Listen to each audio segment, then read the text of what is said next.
Bonjour, bienvenue dans cette nouvelle émission des astuces de Fred. Aujourd'hui, nous allons parler de magnétisme et de biophotons. L'on sait de manière empirique que le magnétisme est efficace. Il y a des milliers de thérapeutes qui ont de très bons résultats. Ce n'est pas la peine de démontrer que cela est possible.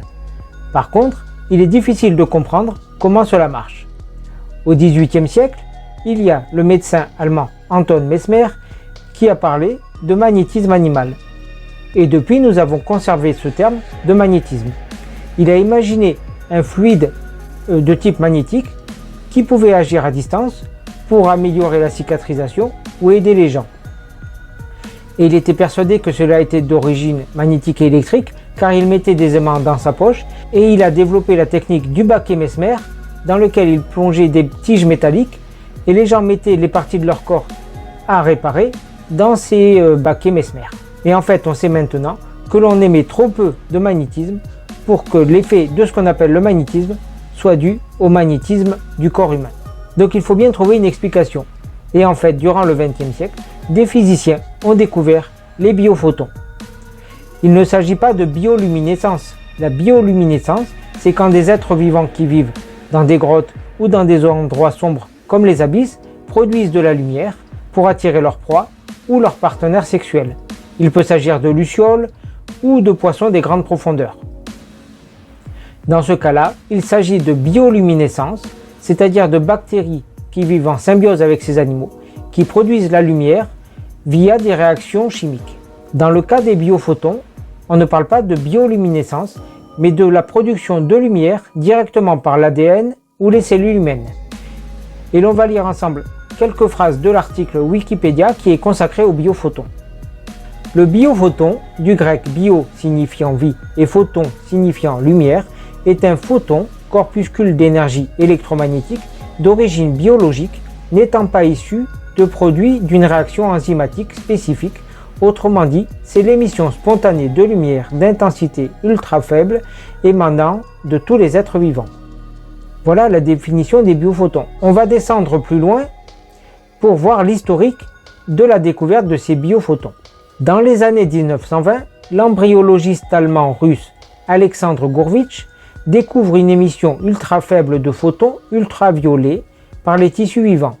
Et surtout, très important, vers 2002, Fritz Albert Popp, inventeur du terme biophoton, les définit par l'intensité de leur émission à la surface des tissus vivants, qui serait de l'ordre de 10 à 1000 photons par centimètre carré et par seconde. Là, cette partie est importante. Si l'histoire des biophotons commence au début du XXe siècle, 1929 avec Gurevitch, c'est surtout à la fin de ce siècle que la science des biophotons prend de l'amplitude avec Fritz Albert Popp, biophysicien allemand. En 1980, il arrive à démontrer qu'il existe une émission de biophotons au niveau de l'ADN cellulaire et les hypothèses de l'existence d'un champ énergétique dans le corps des êtres vivants se développent à partir des années 2000. En 2002, l'hypothèse de l'existence et de l'importance d'un champ électromagnétique, le biofield des êtres vivants de l'homme, prend place dans le milieu scientifique. En 2003, l'équipe de Cohen et Popp démontre que les biophotons du corps humain forment un réseau de canaux de lumière dans le corps et dont la fonction est supposée réguler le transfert d'énergie et d'informations entre les différentes parties du corps. C'est la même année que Popp explicite les propriétés des biophotons et en tire les conséquences en termes de transmission d'informations. En 2005, Popp confirme la structure identique à celle des méridiens d'acupuncture du réseau de biophotons. En 2008, il suggère les principes de fonctionnement des thérapies énergétiques par les interactions électromagnétiques et les biophotons. En 2010, une autre équipe valide et développe ces principes. Donc on lit rapidement l'état des connaissances en 2019. Les fonctions des émissions de biophotons sont multiples. Communication cellulaire, action sur l'horloge biologique, fonctionnement de l'ADN et des protéines, notamment le processus de réplication de l'ADN, la synthèse des protéines. Si le reste de l'article vous intéresse, je vous le laisse découvrir. Mais ce qui est très important, c'est que l'on a vu qu'il y a transmission d'informations d'une cellule à l'autre, et donc pour cela il faut que la lumière soit codée, qu'il y ait une intention, et envoyer de la lumière polarisée, c'est-à-dire cohérente, comme un laser. La seconde découverte très importante est la confirmation de l'existence des méridiens et de l'aura et des champs énergétiques. Et d'autres scientifiques se sont intéressés à ce phénomène. Il y a Denis Béda qui a participé à un article dans le magazine Inexploré numéro 58 traitant de l'énergie vitale. Et dans son laboratoire californien des sciences humaines, il a confirmé l'existence de l'aura avec ses équipes. Bien d'autres scientifiques se sont intéressés aux biophotons. Il y a Philippe Bobola qui les confirme, il y a David Bohm et Peter Garriev. Tous voient un lien entre les biophotons et la conscience. Et Peter Garriev va plus loin, il considère que l'ADN agit comme un superordinateur biologique qui crée les corps de manière holographique avec de la lumière, et cette lumière finit par se condenser en éléments physiques, et qui crée le corps matière.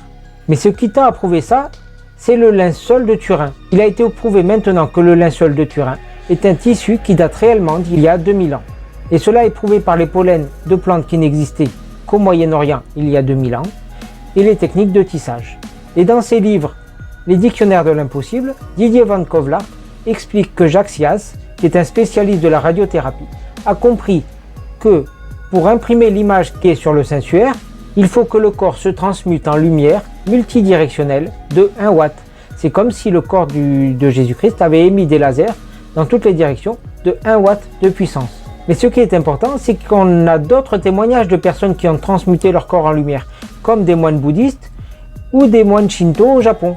Et cela est confirmé par les expéditions comme celle d'Alexandra Davinel qui s'est rendue au Tibet. Autre point qui montre que la lumière peut agir sur les corps, c'est que les vitraux des cathédrales et des églises qui datent du Moyen-Âge émettent de la lumière polarisée.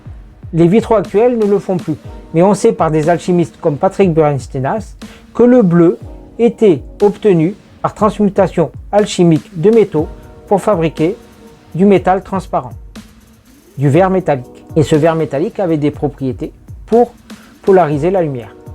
Les cloches aussi ont un impact très bénéfique sur la santé, mais là il s'agit de vibrations sonores et non de lumière. Donc maintenant on a les éléments pour comprendre comment peut agir le magnétisme. Et en fait le magnétiseur a la capacité de contrôler la quantité des biophotons. On a vu tout à l'heure que les cellules peuvent transmettre de l'information par biophotons et que cela implique une intention de polariser la lumière et d'en contrôler la quantité.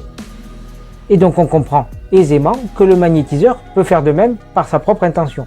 Le taux vibratoire du magnétiseur nous permet d'émettre plus de biophotons qu'une personne standard, et de plus, il soit adapté par notre intention à ce que l'on veut faire.